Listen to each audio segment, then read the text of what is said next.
ஞானஸ்தானங்கிறது எவ்வளோ முக்கியமானது. பாவத்துக்கு மறித்து நீதிக்கு பிழைக்கிற ஒரு உன்னத அனுபவம் அது. ஜலத்தினாலே ஞானஸ்தானம் தேவனுடைய ஊழியர்கள் கொடுக்குறாங்க. பரிசுத்த ஆவியில ஞானஸ்தானம் இயேசு கிறிஸ்து நமக்கு தருகிறார். பாருங்கள், இங்கே பிலிப்போட ஊழியத்தில் மிக அற்புதங்கள் நடந்துக்கிட்டு இருக்கு. ஆவியானவர் அவரை வனாந்திரத்துக்கு அனுப்புகிறார். நல்ல ஒரு சிட்டியில், நகரத்தில், பட்டணத்தில் ஊழியம் செய்கிற பிலிப்பை வனாந்திரத்துக்கு அனுப்புகிறார், மிகப்பெரிய ஒரு மனிதனுடைய ரட்சிப்புக்காக.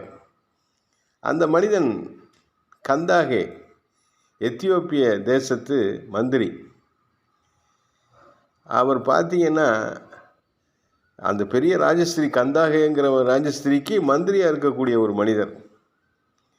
அவர் பார்த்தீங்கன்னா வேதாகமத்தில் எடுத்து அழகாக வாசிக்கிறார். அவர் ஒரு ஆட்டை போல அடிக்கப்படுவதற்கு கொண்டு போகப்பட்டார். மயிர் கத்திரிக்கிறவனுக்கு முன்பாக சத்தமிடாது இருக்கிற ஆட்டுக்குட்டியைப் போல அவர் தமது வாயை திறவாதிருந்தார். அவர் தம்மை தாழ்த்தின போது அவருடைய நியாயம் எடுத்து போடப்பட்டது. அவருடைய ஜீவன் பூமியிலிருந்து எடுபட்டு போயிற்று. அவருடைய வம்சத்தை யாரால சொல்லி முடியும் என்பதே. இந்த மந்திரி இதை வாசிக்கிறார்.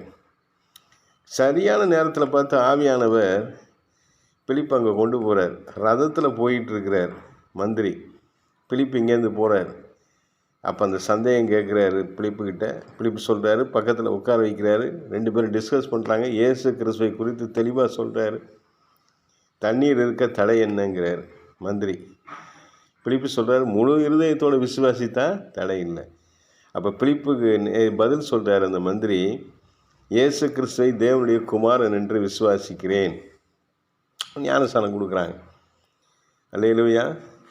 ஞானஸ்தானம் கொடுக்கப்படுது. உடனே கொடுத்துட்றாரு பிலிப்பு. அதுக்கப்புறம் பார்த்தீங்கன்னா பிலிப்பு ஆவியானவருக்கு வேலை எடுத்து கொண்டு போயிடுறாரு. மந்திரி சந்தோஷமாக போயிடுறாரு.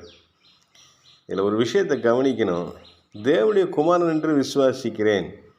இயேசு கிறிஸ்து தேவனுடைய குமாரன் என்று விசுவாசிக்கிறேன். அல்லேலூயா. தேவனுடைய குமாரத்துவம் வார்த்தையாக இருந்த அந்த தெய்வம் இயேசு கிறிஸ்து நம் மத்தியில் வந்து மாம்சமாய் நமக்காக பாடுபட்டு மறுத்து உயிர் தெழுந்த அனுபவத்தை நீங்கள் சுவிசேஷமாய் சொல்லும் பொழுது அதை விசுவாசிக்கிறவர்கள் முழு இருதயத்தோடு விசுவாசித்து ஞானஸ்தானம் பெற்றுக்கொள்ள வேண்டும். இந்த ஞானஸ்தானமானது சரீர அழுக்கை கழுவுறதா அல்ல, பரலோக ராஜ்யத்துக்கு நித்திய ஜீவனுக்கு நம்முடைய ஆத்துமாவை தகுதிப்படுத்துகிறதாக இருக்கிறது. அல்லேலூயா. நீங்கள் ஜலத்தினாலும் ஆவியினாலும் பிறக்க வேண்டும். கர்த்தர் உங்களை ஆசீர்வதிப்பாராக. ஆமேன்.